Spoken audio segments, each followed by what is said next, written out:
হেরে যাওয়া মোদি আবার জেগে বসেছে বাংলাদেশের উপর। কেন? কঠিন থাকুন। পাকিস্তানের কঠোরতা, রুদ্রতা, সাহসিকতা আপনারা দেখেছেন, ভারতকে কিভাবে পাত্তাড়ি গুটিয়ে পালাতে বাধ্য করেছে।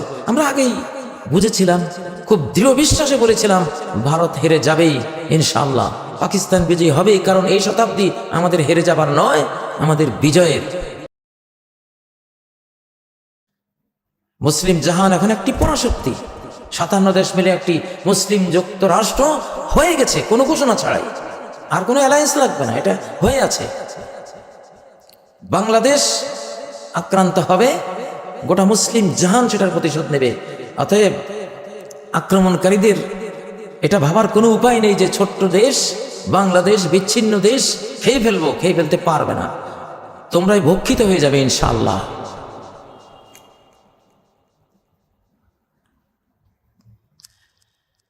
আমাদের রণপ্রস্তুতি এখন সময়ের ফরজে আইন। প্রত্যেকটি মানুষের দুটো প্রস্তুতি নিতে হবে, সেটা আমি নাসাইর 3173 নম্বর হাদিস কি দিয়ে আপনাদেরকে বোঝাচ্ছি।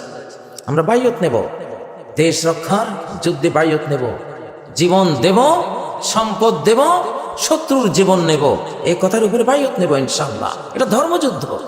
পাকিস্তানের উপরে ধর্মযুদ্ধ চাপিয়ে দেওয়া হয়েছে, বাংলাদেশের উপর যেটা চাপিয়ে দেওয়া হবে এটা ধর্মযুদ্ধ, হিন্দুত্ববাদী আগ্রাসী সন্ত্রাসীদের যুদ্ধ। ওইদিকে ইহুদি সন্ত্রাসীরা যুদ্ধ চালিয়েছে গাজার উপর, তাদের সহযোগীরা, আবার এইদিকে হিন্দুত্ববাদী সন্ত্রাসীরা পাকিস্তানের উপর একটা আক্রমণ করেছে। এখন বাংলাদেশ তাদের আক্রমণের তুফের মুখে, তারা মনে করছে আমরা দুর্বল। আমরা দুর্বল না, এটা দুর্বলের বিজয় শতাব্দী, আমি বহুদিন থেকে বলে আসছি। আমাদের বায়তের প্রেরণা দেশ রক্ষার বায়ত। বায়ত মানে কি? আমি নিজেকে বিক্রি করে দিলাম আল্লাহর কাছে যে আমি এই মুসলিম মানচিত্র রক্ষার জন্য জীবন দেব, আমার অর্জিত সকল সম্পদ উজাড় করে দেব। 40 কোটি বাংলাদেশির দেশি বিদেশি যারা যেখানে আছে, আমরা প্রত্যেককে প্রত্যয় নিতে হবে ইনশাআল্লাহ। আকাশ আমাদের সাথে আছেন, সৃষ্টিকর্তা আমাদের সাথে আছেন। পাকিস্তানকে আক্রমণ করে ভারত পরাজিত হয়ে টিকে আছে, অস্তিত্ব টিকে আছে, কিন্তু বাংলাদেশ আক্রমণ করে পরাস্ত হয়ে তার অস্তিত্ব হারাবে ইনশাআল্লাহ। এবং মুসলিমরাই আগামী ভারত পরিচালনা করবে, প্রেডিকশনে এটা আছে। অতএব তারা অন্যায়কারী, তারা আগ্রাসনকারী, তারা আগ্রাসন করছে, আগ্রাসন করবে। বাংলাদেশের ভেতরে বাইরের 10 নম্বর মহাবিপদ সিগন্যাল এখন চতুর্দিকে দেখতে পাচ্ছি আক্রমণের, সেই প্রস্তুতি চলছে সর্বোচ্চ পর্যায়ে। সেজন্য আর ঘরে এখন চুপচাপ বসে থাকার কারো সুযোগ নেই। আমাদেরকে কে রক্ষা করবে? আল্লাহ রক্ষা করবেন। আর চেষ্টাটা আমাদের থাকতে হবে প্রত্যেকের, প্রত্যেক বাবা, প্রত্যেক ভাই, প্রত্যেক মা, প্রত্যেক বোন। এখন রুদ্রমূর্তিতে, রণমূর্তিতে তাকে আসতে হবে। পাকিস্তানের আয়েশার আঘাতেই তো ভারতের রাফাল ভূপাতিত হলো, সে তো একজন নারী।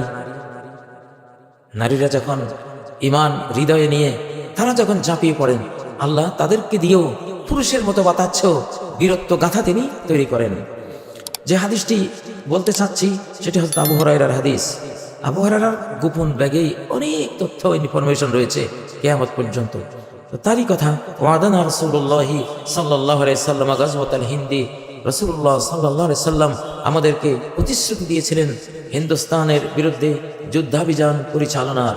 ফাইন আদরাকতুহা, সেই অভিযান যদি আমি পেয়ে যাই, সেই যুদ্ধ যদি আমি পেয়ে যাই, উনফিক ফিহা নাফসি ওয়া মালি, সেই যুদ্ধে আমি বিলীন করে দেব আমার জান, ওয়া মালি, আমার মাল। দুটো কথাই। সে সুদূর আরবে বসে যদি আবু হুরায়রা হিন্দুস্তান যুদ্ধে জান মাল বিলীন করে দেয়ার, ব্যয় করে দেয়ার, উজাড় কোরবান করে দেওয়ার প্রত্যয় তিনি যদি নিতে পারেন, তাহলে গাজওয়াতুল হিন্দ তো আমাদের উপরেই চলবে, চলছে, চলমান রয়েছে। সাইক্লোনের যেই পূর্বাভাস, সাইক্লোনের আগের যে দমকা হাওয়া, ঝড়ো হাওয়া, সেটা তো বইতে শুরু করেছে। আমরা কেন সেই আবহাওয়ার প্রত্যয় নেব না? প্রত্যেক বাংলাদেশিকে, কে সেনাবাহিনীর সদস্য আর কে সদস্য নয়, আমরা সবাই এখন সেনাবাহিনী। দেশমাতৃকা রক্ষার জন্য প্রতিটি বাংলাদেশি সেনাবাহিনীর ভূমিকায় আসবে ইনশাআল্লাহ। আমাদের নিয়মিত সেনাবাহিনী যারা আছে, সেনাবাহিনীর প্রত্যেকটি সৈনিক যাদের হাতে আমরা অস্ত্র তুলে দিয়েছি, তোমাদের কাছে এই বাংলাদেশ আমানত। এই আমানত রক্ষা করে তোমরা জান্নাত পাবে ইনশাআল্লাহ, জাহান্নাম থেকে মুক্তি পাবে। কোনো কিছুর বিনিময়ে এই আমানত তোমরা নষ্ট করবে না। সাফ কথা। 40 কোটি বাংলাদেশি এই আশাটাই পোষণ করে।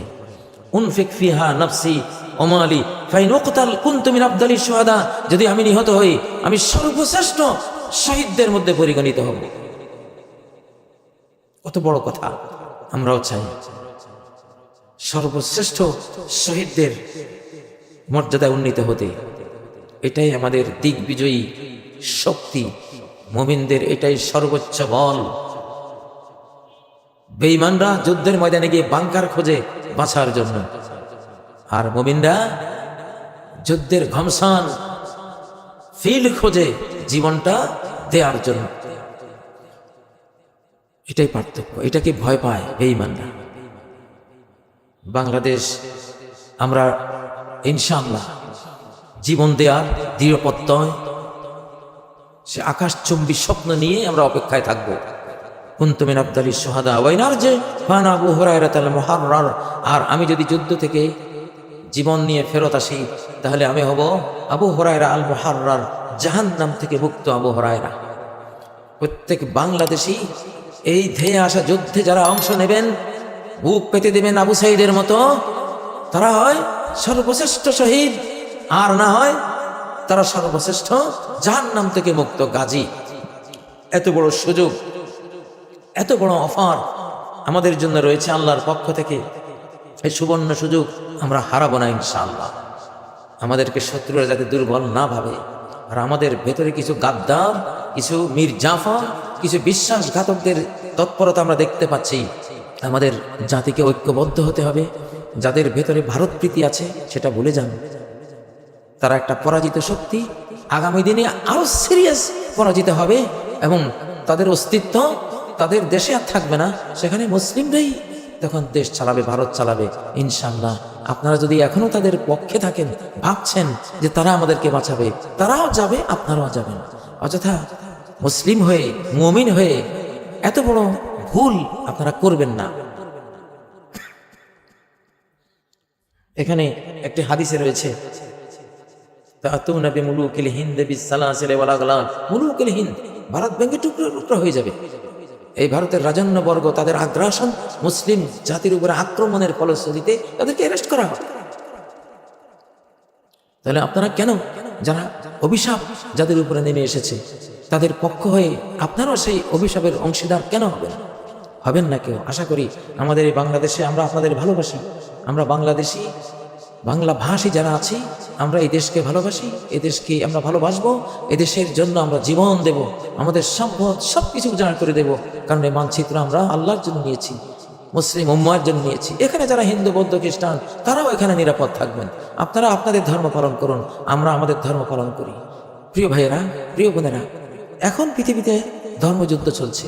বুশ প্রেসিডেন্ট বুশের নেতৃত্বে যে যুদ্ধগুলো খ্রিস্টান বিশ্ব মুসলিমদের উপর করেছিল, ইরাক, আফগানিস্তান, বিভিন্ন দেশের উপরে, সেটা ধর্মযুদ্ধ ছিল, ক্রুসেডই ছিল।